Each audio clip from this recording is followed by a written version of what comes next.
Howdy folks, welcome to Bullish on Farming. Today's February 3rd, just doing an evening check on the herd. It's gotten mild this afternoon, 1 degree over zero. Isn't really going to make much of a difference. We've got so much snow and ice between the cow's hoof and the ground that nothing's going to budge. Today I want to talk about the benefits of living with a cold, snowy winter. Because some people may think that there's not much of a benefit to it. And when it's minus 30, it's pretty hard to convince yourself that there's any benefit to it. But when you're raising animals, larger animals, and, relevant to this video, cattle, I would say there's certainly a benefit to a cold, snowy winter. And it all depends on the program that you're running, but the opportunities are different for a cold, snowy winter than a mild, wet winter. We're going to talk about those opportunities right now. So when you have a cold, snowy winter, the benefit you have is that you have an armor layer over your soil. And so if you have a program where you graze May through October, November, December, whatever it is, but you don't stockpile grass for winter grazing, then cold, snowy winters give you the opportunity to keep your animals on the land, on fields that may be grazed, and give you the opportunity to spread fertility in a typically dormant month by leveraging that armor that's covering the soil and allowing your animals to still leave an impact on that ground without hurting it, punching it, or having any unfavorable impact on it. And, if things go mild, it's likely you'll have to get your cows off. I'm not talking about a sacrificial yard here that most people have by the barn where they keep their cows that allows them to be outside.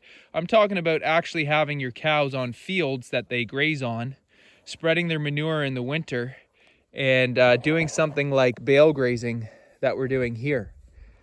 So it requires that armor over the soil, so when they all mob around a bale like they are over here, you're not going to damage the ground, and it allows them to poop on the field so that you don't have to muck it out in the spring and spread it with diesel fuel and machinery. Not saying there's anything wrong with that, but that's the opportunity that opens up to you when you have a cold, snowy winter. Another benefit to a cold, snowy winter is if you keep your animals out of the barn, because you have a management program that allows your animals to thrive in the outdoors, then you can do other things with that barn, which can produce cash flow for your farm.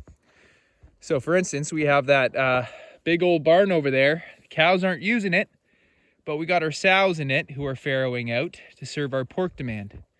And we sell the extra wieners, and that creates another avenue of cash flow for the farm.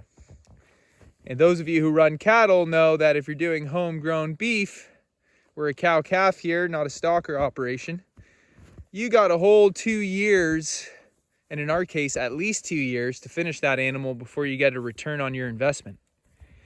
And so if your animals are occupying the barn every winter, but they're taking 2 years to pay you back, then you really have an animal that's sitting in that barn and using up more real estate that, in my opinion, could be better used to serve your farm with another enterprise that has a quicker return on investment. And so, you open up space in the barn by having your cows out in the yard. And that opens the opportunity for your animals to, your cattle in this case, to experience more hygienic conditions. So in the wintertime, when you have the cold temperatures, your bacterial worries, your worming, your parasite worries, for the most part, go away. There is winter lice that can happen, but if your cattle have space, I find that it mitigates it altogether. When the cows are in the barn, bacteria has the opportunity to thrive with humidity, and that air that the cows are breathing in usually isn't conducive to good health. And by having concrete floors and confined spaces, the cows may behave in ways due to those stressors, and then you have, foot issues or injuries and you're kind of working against the headwind.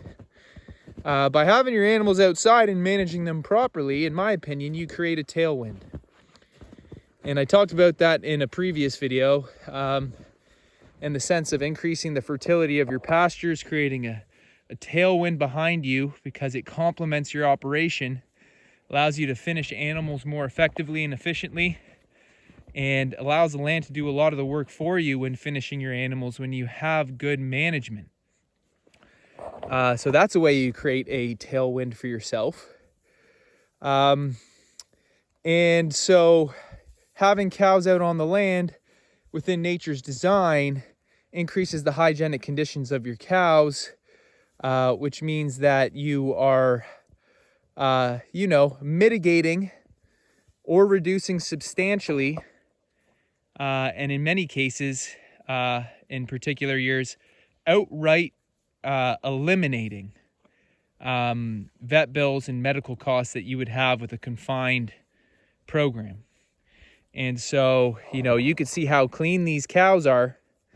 And that's simply by virtue of keeping them in nature's design with enough space, which allows them to poop as much as they want and give the land the opportunity to use what the animals are depositing out there behind. When you're confined in a space with a ground that doesn't absorb or utilize the waste of the cattle, you are now compartmentalizing and creating a waste issue that needs to be addressed. Keeping your animals out onto the land and leveraging a snowy, cold winter, you are now integrating your feeding program with your waste management program. And it takes care of itself, because once you feed the cows in such a setting, and you move the bales around with good management, your waste management is already taken care of by virtue of having mindful feed management. So when you move the bales around, you distribute the cattle's impact, and the ground uses what the cows deposit onto the land. Your feed wastage now becomes an investment. And when you pair the carbon with nitrogen, you have a formula for fertility that most people pay for. Albeit, it's more of a time investment because you're not going to get the quick hit that you'll get from synthetic fertilizers. But if you're organic or holistic in your pasture management, it pays you dividends down the line to invest time and resources that you're already going to have on the farm. You're going to have to feed your cows hay if you have snowy, cold winters like we do. And so why not give it a dual purpose? Now, some people might be saying, yeah, but the wastage or the residual that you're saying is an investment in the soil, there's more hay left on the ground than I would like. Isn't that going to eat into my feed budget? And I'll tell you how it doesn't necessarily in our program, because by keeping our animals on the land, we have a stockpiled grazing program. So we grazed right up until January 1st. I think there were about 15 days throughout December where we had to feed the cows hay because of the winter adverse conditions. They didn't fully kick in until January 1st, and we've pretty much been on hay since then. However, we are on a stockpiled field, and if the opportunity presents itself, the animals will have the option and the opportunity to graze. And so that will put our hay feeding on a halt. And that means that the cows are feeding themselves from the land that we invested time with good rest to feed the cows. Now, January, February are right cold months. If we get some grazing in there, we'll take it. But it's the elbow seasons, which is can be close to 60% of your winter. And we're in Southern Ontario, so we're not, 8-month winters out here. It might be a bit different when you're more north. But, November, December, if we can graze most of that, March and April, if we can graze most of that, Like I've said in previous videos, we're aiming to reduce our winter feeding costs by 40% this year. So, if you're reducing your hay costs by 40% because you're aiming to keep your cows with an grazing program as many days out of the year as possible, then you have decreased your hay costs substantially. And so it doesn't feel so bad when you're leaving some hay on the ground to invest into your soil, especially when you know that it's going to be increasing fertility for your pasture to do what you're doing even better in the years moving forward. So, if people feed hay 6 to 7 months out of the year, they're really looking to ways that they can not waste hay because they have to spend so much on it. If we're reducing our feed costs by 40%, which means that we're really just feeding hay collectively 3 months, maybe a bit more in a year's time, because we're able to leverage our land with grazing when the snow isn't frozen and preventing our cows from being able to graze, then, we're spending much less on hay. So we're much more open-minded to using our hay, both as feed and fertilizer. And it becomes fertilizer when it mixes with the cattle's manure. So that's an opportunity that you can create for yourself if you have a snowy, cold winter, because you don't necessarily have that option if you're in a mild, warm winter, where I would vouch and opt for more of a year-round grazing program. And I know some people are uncomfortable grazing through winter altogether, but you can certainly reduce your hay feeding costs by at least 50% if you have well-rested pasture, which means that your stocking density has to be lower than 2 acres per cow. And you could be doing things like rolling out hay so you don't have to mob around the bale, because if you have a mild winter, you don't want the cows in a field that you graze mobbing around a bale.